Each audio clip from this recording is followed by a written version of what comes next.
Revelation 18. After this I saw another angel coming down from heaven. He had great authority, and the earth was illuminated by his splendor. With a mighty voice he shouted, "Fallen, fallen is Babylon the Great. She had become a dwelling for demons, and a haunt for every impure spirit, a haunt for every unclean bird, a haunt for every unclean and detestable animal. For all the nations have drunk the maddening wine of her adulteries. The kings of the earth committed adultery with her, and the merchants of the earth grew rich from her excessive luxuries." Then I heard another voice from heaven say, "Come out of her, my people, so that you will not share in her sins, so that you will not receive any of her plagues, for her sins are piled up to heaven, and God has remembered her crimes. Give back to her as she has given, pay her back double for what she has done. Pour her a double portion from her own cup. Give her as much torment and grief as the glory and luxury she gave herself. In her heart she boasts, 'I sit enthroned as queen. I am not a widow. I will never mourn.' Therefore in one day her plagues will overtake her, death, mourning, and famine. She will be consumed by fire, for mighty is the Lord God who judges her. When the kings of the earth who committed adultery with her and shared her luxury see the smoke of her burning, they will weep and mourn over her. Terrified at her torment, they will stand far off and cry, 'Woe, woe to you, great city, you mighty city of Babylon! In 1 hour your doom has come.'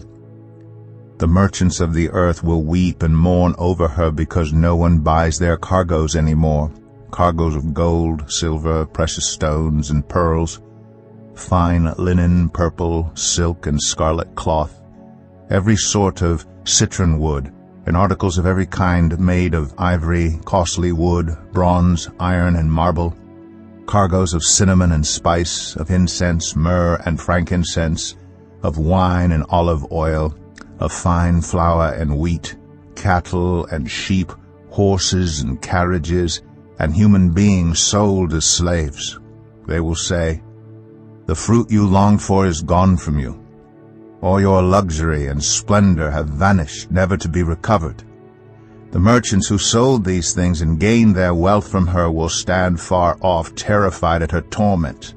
They will weep and mourn and cry out, 'Woe!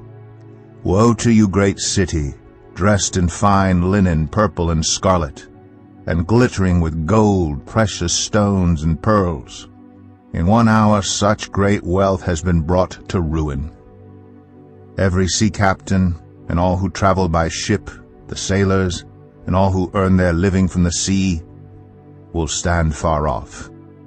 When they see the smoke of her burning, they will exclaim, 'Was there ever a city like this great city?' They will throw dust on their heads, and with weeping and mourning cry out, 'Woe! Woe to you, great city, where all who had ships on the sea became rich through her wealth. In 1 hour she has been brought to ruin. Rejoice over her, you heavens.